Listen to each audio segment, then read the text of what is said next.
Hello bachcho, let's read the question here.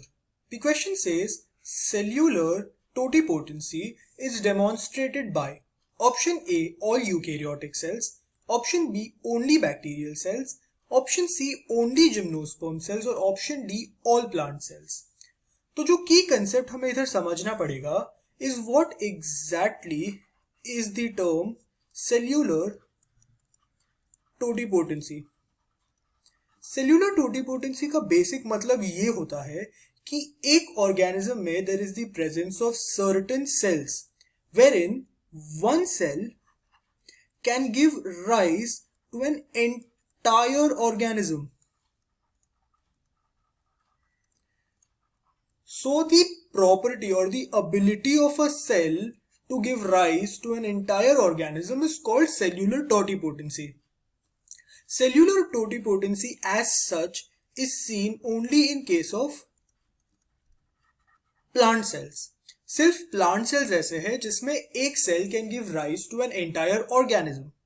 तो अगर हम ऑप्शंस पे ध्यान दें, ऑप्शन ए कहता है all eukaryotic cells. ये इनकरेक्ट हो जाएगा because animal cells are not totipotent. In fact, if we understand this, animal cells are something which is called as pluripotent, meaning there will be one cell in the animals which can give rise to a few organs in the organism, but it won't give rise to the entire organism.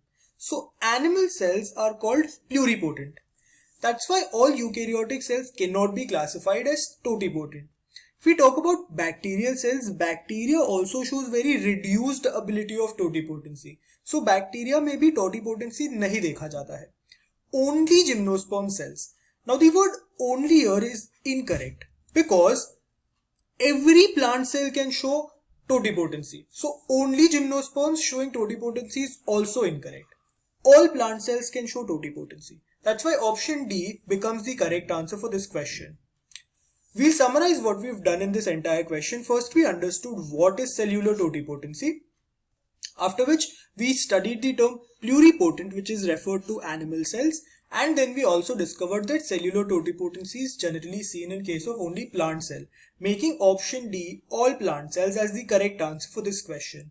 I hope you understood this question well. Best of luck.